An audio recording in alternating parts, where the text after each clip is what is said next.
Thank you for sticking with us this season, Trash Talkers. It was an interesting one for sure.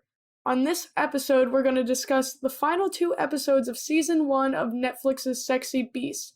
If you have yet to hear the wonderful news, it's been renewed for a Season 2.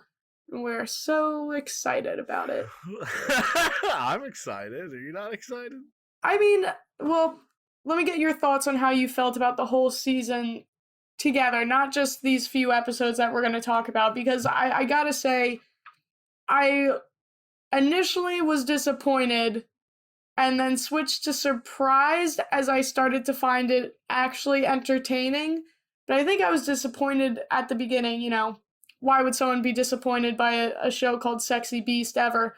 But the reason I was disappointed was because my expectations for it were a lot higher than they probably should have been, considering what I knew the show to be. I just gave Netflix a lot more credit than I think they deserved based off their other dating shows, that for some reason I felt like it was gonna also be really, really good and, really just deep and insightful and moving.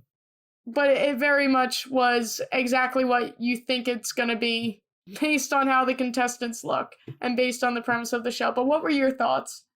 I mean, I feel, because for those of you that don't know, I don't really watch these shows normally. So my experience having sort of watched a season of The Bachelor and The Bachelorette, and then watching this show, and the other show outside of that I've seen, what was that? Was it Love Too Island? Hot to Handle. Too Hot to Handle. Love that show. I think I gravitate more towards the Netflix one because the people seem more like real people. I feel like watching The Bachelor and The Bachelorette, I get this. It's like I stopped caring. Like I genuinely stopped caring about it just because the way. It's like I can feel that the people on the show have restrictions to what they can say and do. Right. In a way that it just feels really unnatural and kind of dumb to me, because like the times where the producers let them break those rules, it's just like, okay, that's not fair, really. It's kind of like the way it looks edited, it seems so fake.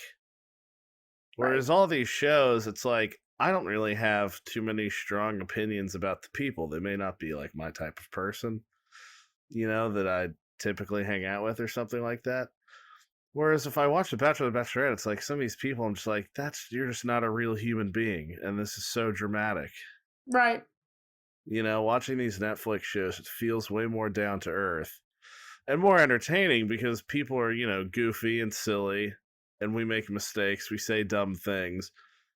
But the fact that they're not being led in any way to those discussions, I think that makes it better. I agree. I don't know how much that applies to this show, per se, but Too Hot to Handle and Love is Blind, which are 2 of Netflix's other shows within this realm, are definitely, I think, some of the best dating shows out right now. And I've said that before, and I'll continue to say it until another show catches my attention. But, watching The Bachelor and Bachelorette, watching Bachelor in Paradise, and comparing those directly to what else is out there, they're just, those shows are getting washed up. Production is constantly trying to outdo themselves, and in doing so, it's just inauthentic to who the people are. It makes you disinterested in the contestants. Yeah. Like, that's kind of what happened with Matt James. We were so overstimulated, I guess, with all the drama that you never really got to know The Bachelor.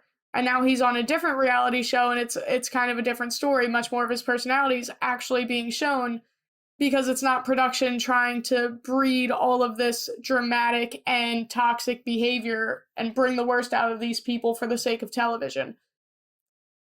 That all being said, I feel like maybe this show could use a little bit more thought put behind the making of it, instead of just kind of putting people up in makeup to look funky and then throwing them out into the wild to do their own thing. I feel like there should be a little bit more guidance there, but I guess we'll have to wait to see what season 2 holds. Yeah.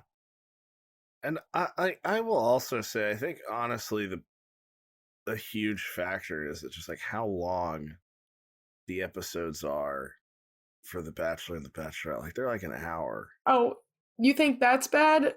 Thank God you're not watching Bachelor in Paradise. The last episode was 3 hours long. Yeah, and honestly, because like there are entertaining moments in that show, sure. And if you're drinking and watching that show, Oh, it's a great time. It can be entertaining. I like to be more dramatic than the people on the show are being. I feel like that's way more entertaining while I'm watching it live. But it's like I so often feel like nothing is happening in those shows. You know what I mean? Because I feel like it's so much stuff is getting dragged out and it doesn't feel real. And so often you hear people with just like sound bites of things they just keep repeating. And it's like, okay, communication isn't just saying the same thing over and over again. It's making sure that message is understood, not just repeating it. Yeah, the people on those shows tend to sound like broken records during their conversations, especially the most important conversations where you don't want to just say what you've said because the person you're talking to has probably already heard that. What they're asking for in that moment is something different. And as we saw last season on Katie's season of The Bachelorette, when you don't give them anything different and you just go with the same thing, it's probably not going to go your way. Not going to name names. We all know who we're talking about. But let's get back to Sexy Beast and let's talk about episode 5. Here is your official spoiler warning if you haven't watched the show yet. So. Oh, wait. Okay, before we get into it, I do want to say nobody's paying us to say this stuff. That's just our honest review. Yeah. This is not sponsored content. Although we will sell out. We will sell out. If you want to buy me, you can have me. For the right price. All right, Nina the Dolphin.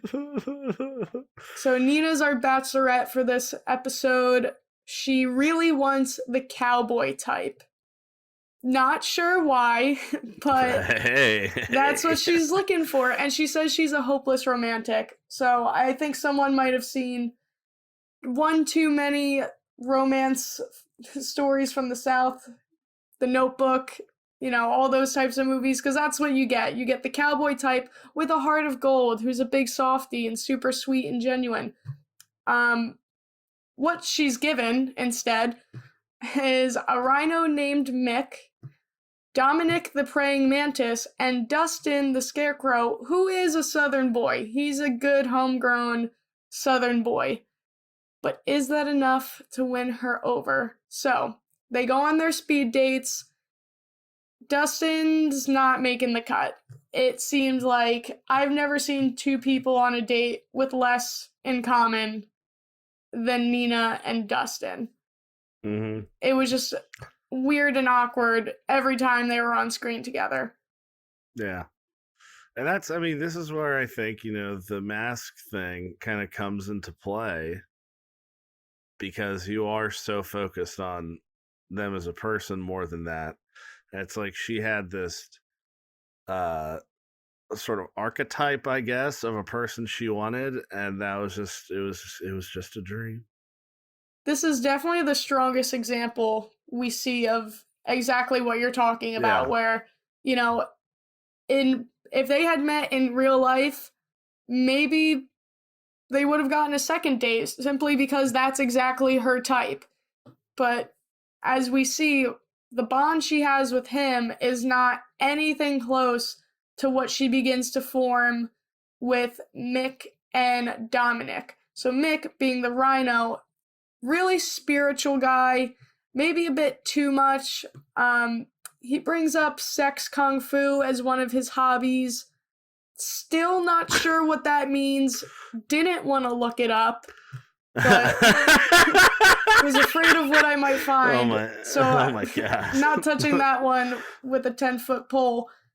But they seem to have the same ideologies, which is a good start. I don't remember that part of Karate Kid.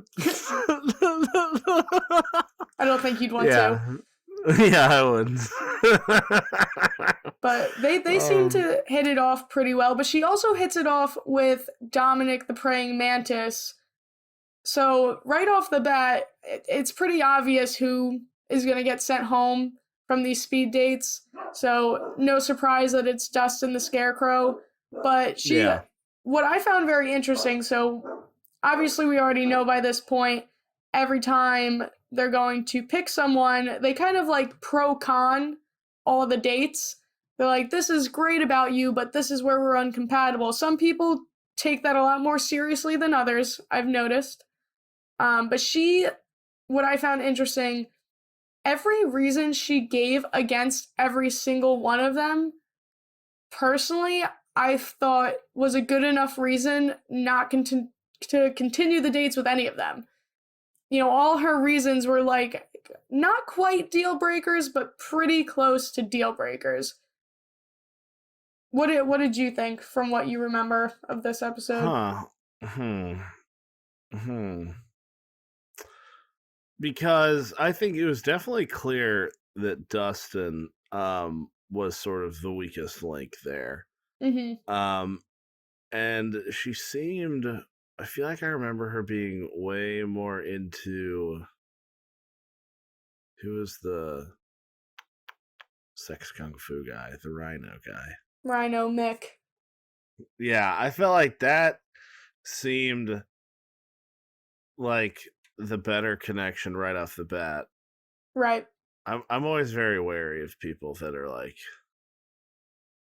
you know, I'm a super holistic and spiritual person. Because I feel like that kind of personality, if you are, you don't tell anybody that. You just kind of live it. You know what I mean? Yeah.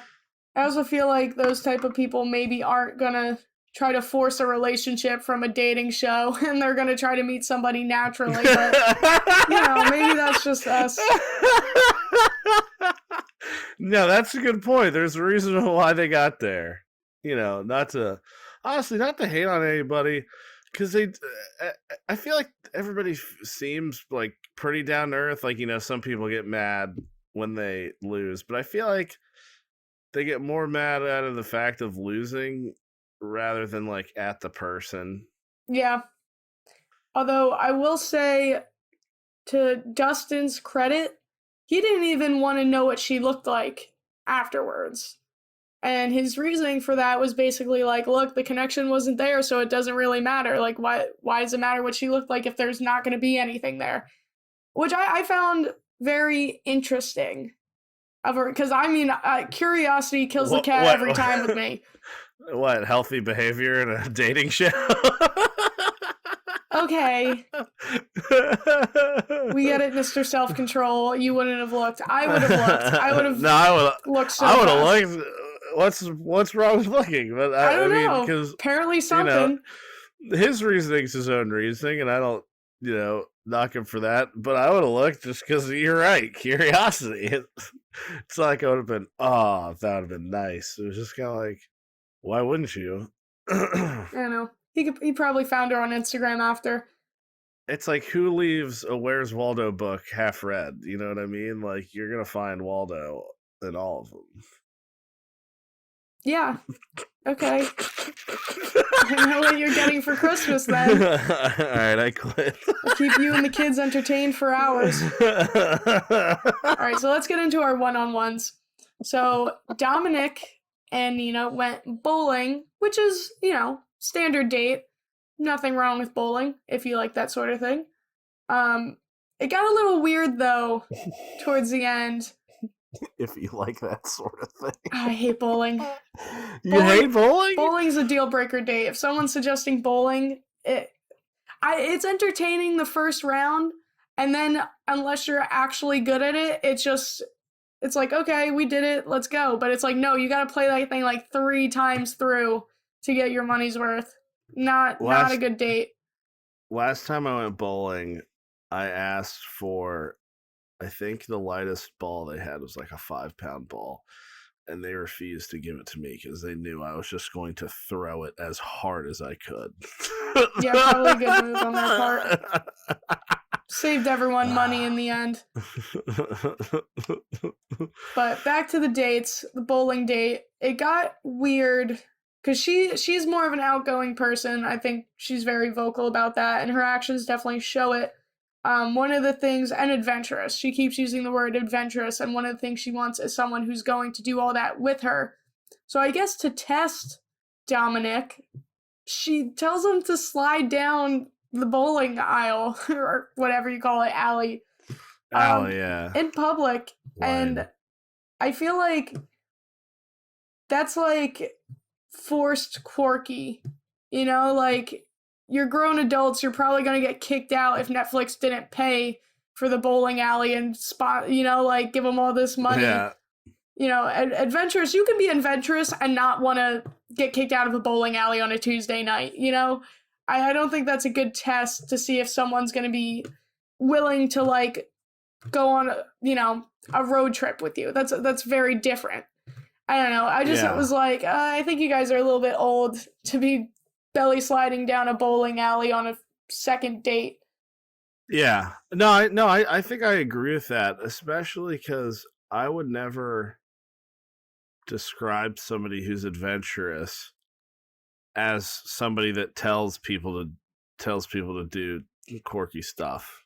You know, I would feel like if you're quirky or you're adventurous, you're the one doing it. You're not telling people to do the things that you know, which this might just have been a bad example. We didn't see her doing something else, but that sat weird with me. It didn't sit right with me. How, like, she didn't do anything. She just got him. No, I think she went afterwards, but she did make him go first. Which is like, oh, That's okay, true. you do it first, and then if we don't get in trouble, right. I'll do it, type of thing. That's not adventurous.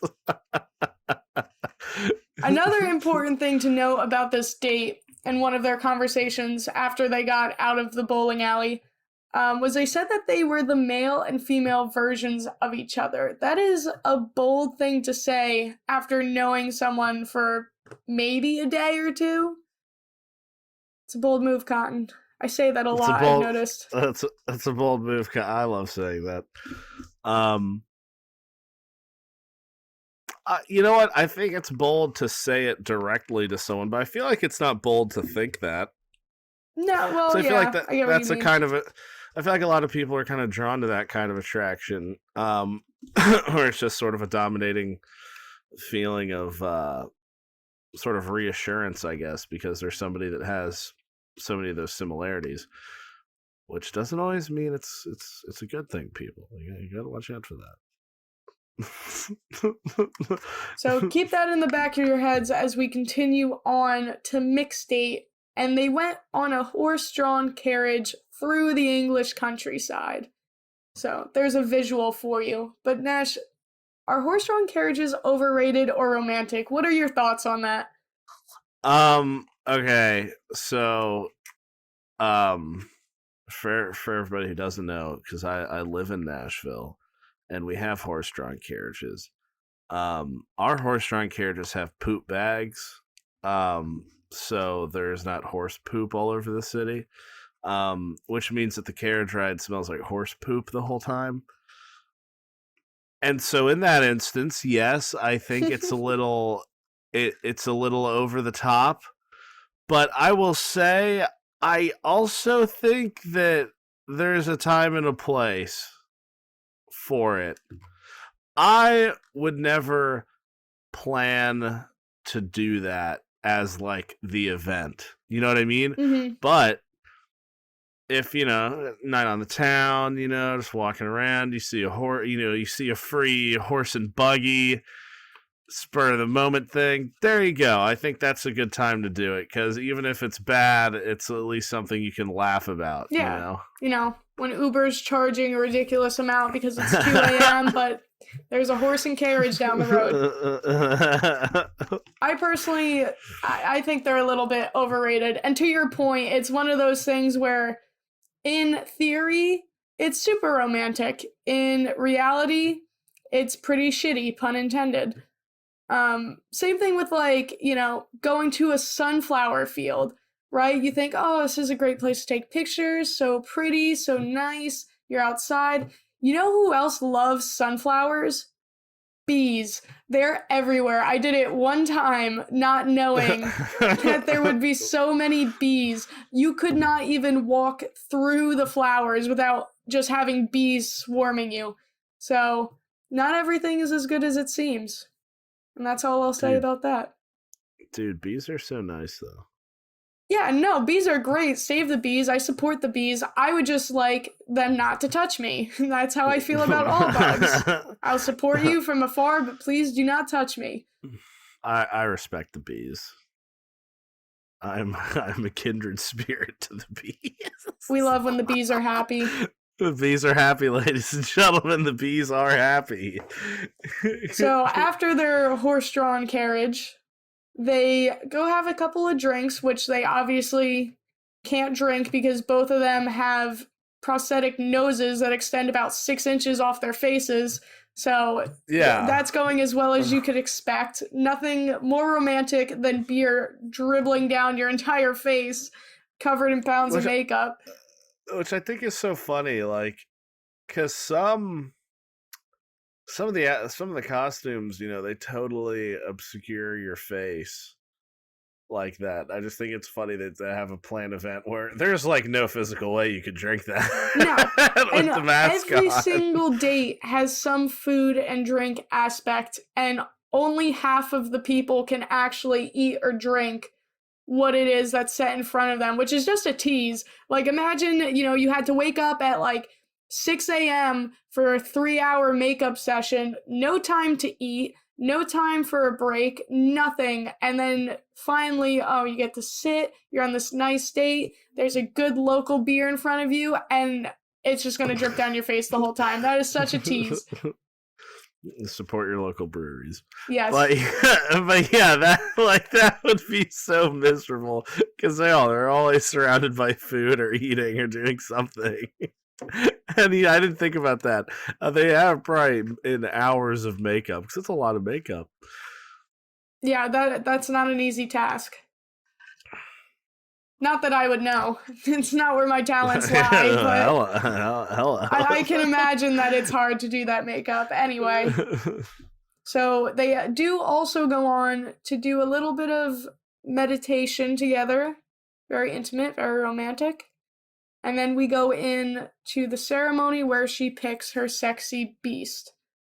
This one was honestly a toss-up, because not only did she say Dominic was the male version of her, after her date with Mick, she said the same thing about him, which, to me, is kind of a red flag a little bit. Maybe a pink flag. Red flag's dramatic. It is a pink, small little flag flapping in the wind, and I just feel like to go on both these dates and have the same thing to say about both of these guys who are very different, it's like maybe you're just seeing from them what you want to see from them. I don't know.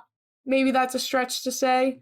I mean, I don't think it is at that point, and I feel like that is kind of something hard to calculate too, because that's one thing that's obvious about the shows. They're not given a lot of time. Mm-mm. It seems like maybe 2 or 3 days to think all this over.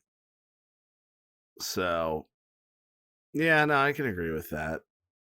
But it's also hard. We should acknowledge it's hard. Well, this one was probably a very tough decision for her. She does end up going with Mick the Rhino, who's interested in sex kung fu. This was one of the first times where I felt bad for the other guy, because every time you feel bad, you got to, it's just part of it, but like this guy, I felt like really felt a connection with her, and it just didn't pan out. No, I agree with that. That was definitely the most heartfelt. Yeah. Anyway, Moving on. Moving past his emotions. Yes, very sad. Okay. So moving on to episode 6, the final episode of this season of Sexy Beast, we have Kalechi the chicken, soon to be doctor from Tennessee. Believe it or not, Nash, you might know him. I'm sure he looks very different in person, though. That's not how it works, but okay. What? I was meaning like he's not looking like a chicken walking around the streets of Nashville. I think he said he was from Knoxville. Oh, Knoxville, Nashville, all the same thing. Okay, all right. One thing that he does bring up, and a lot of the girls that he goes on dates with say they have in common with him, is they all have really, really bad dating histories. So, Nash, what's the worst date you've ever been on? There are wrong answers here. The worst date I've ever been on? I'm trying to think of a bad date I've been on. I remember one time, honestly, it's not that fun of a story. One time I was eating outside and it smelled really bad. And that was about it. That's about I don't think because I feel like I have fun wherever I am. That is pretty true. You are the type to make any situation into at least a decent one. I don't feel like I ever have had one. I don't know that I've ever had a bad date either. Like, I don't... Number one, I feel like I have not gone on many dates. And when I have, it's usually with the person I'm actively dating at the time. So they're not really bad. But I've definitely had situations where, like, they weren't exactly dates, but I've hung out with a person and the whole time just been like, oh my god, I cannot wait for you to leave. Like, oh my god. Well, because it was like, anytime that it was like that, it was because whoever it was that was there was just like nothing substantial to discuss or talk about. It was always like a pissing contest almost. Like, oh, here's this cool thing about me. Oh, yeah, well, here's this cooler thing about me. And it's like, okay, well, fine, here's this cooler thing about me. And it was, maybe that sounds like a red flag as I'm saying it out loud on recording.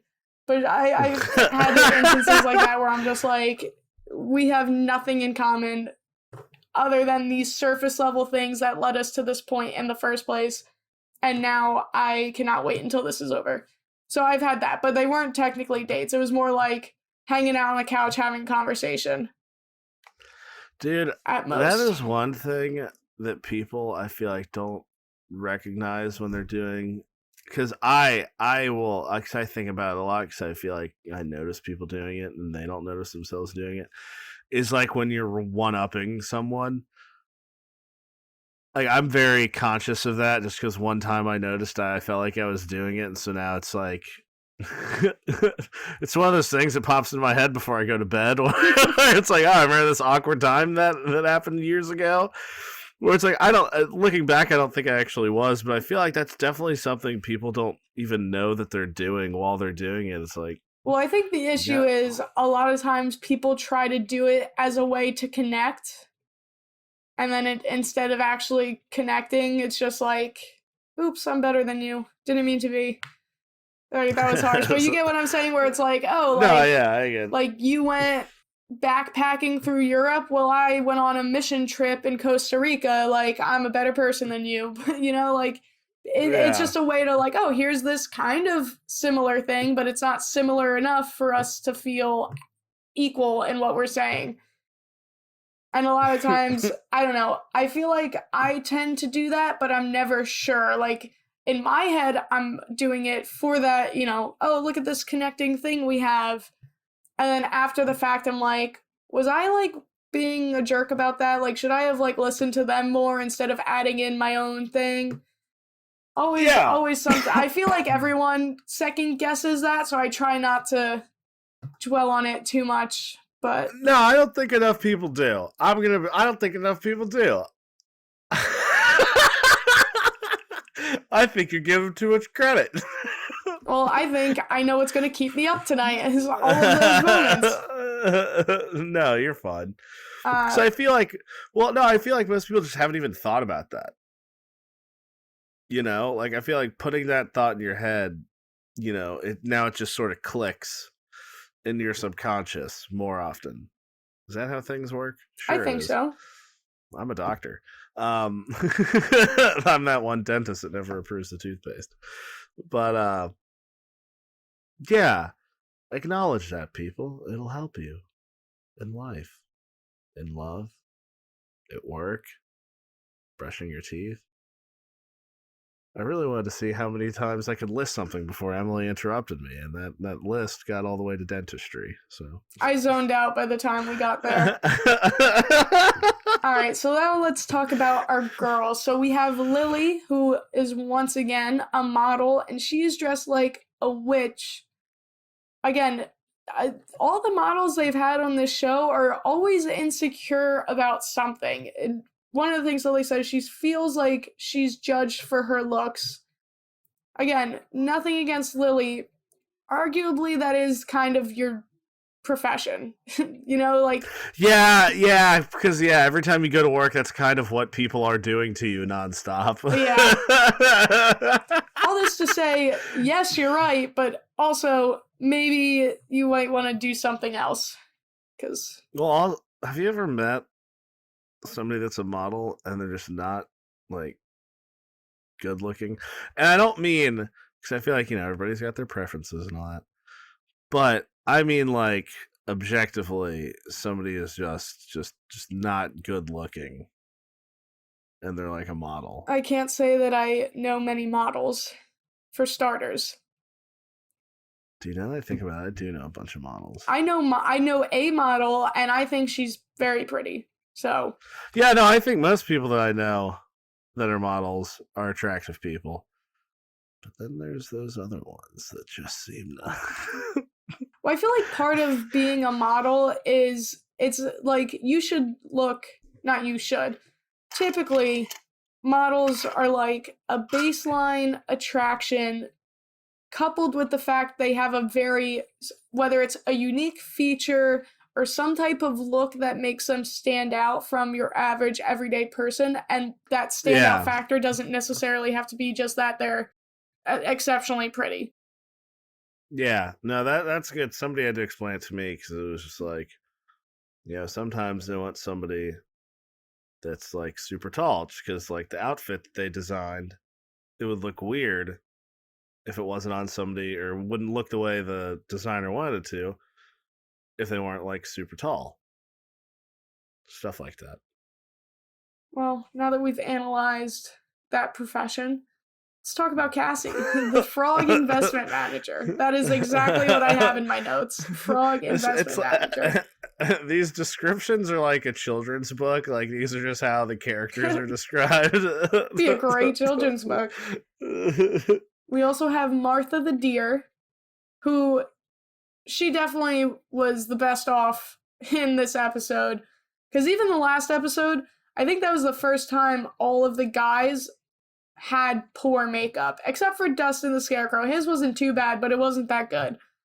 But I definitely noticed this episode, I felt like most people looked worse than they did better. Martha is the exception to that. You can't really make a deer look bad. So she was alright. Everyone else got done a little dirty. I don't know why I agree with that statement you just made. That you can't make a deer look bad? That's a weird statement, but I think you're right. I guess, yeah. Make that our new tagline. Trash Talk TV, and you can't make a deer look bad. But let's talk about the speed dates now that we've got our new hashtag. So it seemed like from this group, which definitely different from the last episode, it seemed like there was pretty much a connection with everyone. Like he didn't have a weird or awkward moment on any of these dates. The only thing I would say to that is I also felt like this group, everyone in it was very personable and very talkative, and they could carry on a conversation with ease regardless of what the conversation was. So it's hard to say how much of that was them having a connection or how much of it was just that these are all friendly, easy to talk to type of people. Yeah. No, yeah, I totally agree with that. Yeah, because it seems like in every episode, or every group, rather, there's always that one person where it's like, all right, this is a no. We definitely know who's leaving. Very predictable. This episode, a little bit less so. Still, I think ultimately was kind of predictable, and that's another critique I have of this show, is it seems like most of the time you do know where it's heading. But he ended up sending our froggy investment manager home, Cassie. One thing that really stood out to me, being a trash TV connoisseur, is I felt that she looked a lot like Angelina from Jersey Shore. Now, Nash, you did not grow up watching Jersey Shore in its glory days, but let me tell you, it really was some glory days, man. Those were good times. Yeah, all right. Glories. That was the most passionate statement I've ever made on the show. That was. You got into that. You guys couldn't see, but she was like swinging her hand around. Like there was like an orator. Like hey man, I like the Jersey Shore. Nothing wrong with that. Wow. Oh yeah. All right, let's talk about these one-on-ones. So first he goes wine tasting with Martha the deer, which I think wine tasting is a great date, much better than bowling. And they seem to have a really, really good time, really natural vibe. Again, they're obviously very personable people, so I feel like that natural, fun vibe is not hard for two people like that. Mm-hmm. But then his next date with Lily, it was basically a Land Rover commercial. You know, like I felt like that was it literally was clips out of a commercial and seemed so lame. Like they weren't even they were off-roading, but not really, because foot was on the brake practically the entire time. I will say this, because I agree the way that looks. It is way more fun, in my opinion, to do that stuff, like not on a course, because they're probably near like a test track somewhere, which they actually are pretty fun. The only thing is, in those test tracks, they let everybody drive them if they want, but they make them go really slow, which it's fun. But I think just watching it, I don't think it'll ever look like it's as much fun compared to actually like doing that. That's actually pretty fun to do, because you don't have that feeling of like when the angle gets really high up, and you just look and there's nothing there. Yeah, you just look up and you're seeing sky like that. That's really fun, but it looks bad on TV because you can see it's like a 45-degree angle. And they're going 12 miles an hour up a hill. Yeah. Great. Congratulations. So yeah, I don't want anyone to think that's not fun to do on a date. It just looks not fun if you're not doing it. I still think it might not be fun on a date. It's fun. All right, well, now we're doing it. So after these two dates, he does choose Martha the deer. Again, I felt like that one got a little more obvious, because one of the things he said with Lily, if I recall correctly, was that he felt like it could have been a friendship vibe, which is, obviously not one you want to walk away with at the end of a dating show. So I feel like him choosing Martha made the most sense. Now that we have discussed all 6 episodes, all 6 couples, I did a little bit of digging. Unfortunately, not a single one of these couples ended up together. I don't even think any of them came close to seeing each other again at the end of the show. Although one couple did say they tried to talk, it was just the distance was just too much. And yeah, because a lot of them, because the show's shot in England, but I feel like almost more than half of the cast or contestants is American. Yeah, we're like American. And when they're both from America, they're usually on opposite sides of the country. Yeah. Yeah, maybe not the best layout for a dating show is to only choose people across the world from each other. but makes for some good scenery, I guess. But yeah, so I did do some digging on that. Another thing I did some digging on is I checked out some people's social media, and I'm not going to call out any names, but multiple previous contestants had actor or actress in their Instagram bio.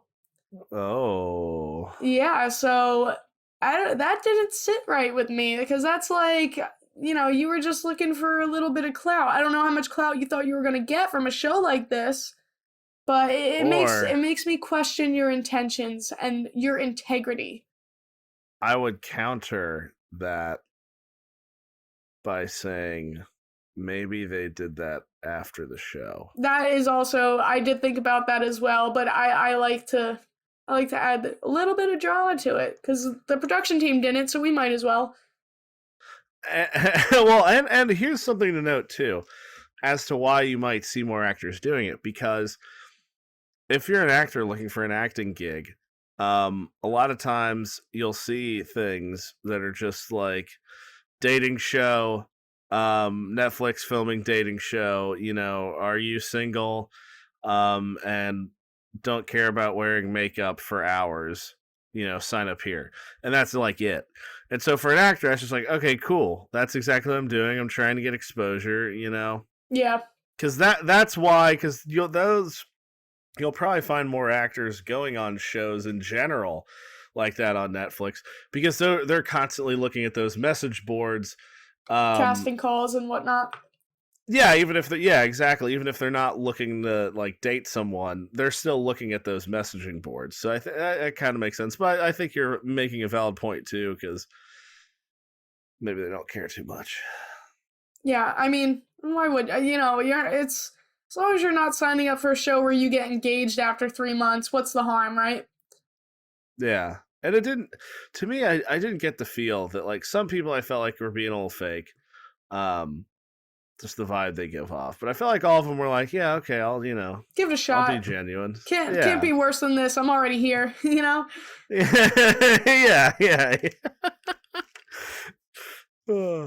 Well, thank you, Trash Talkers, for tuning in to another episode of Trash Talk TV.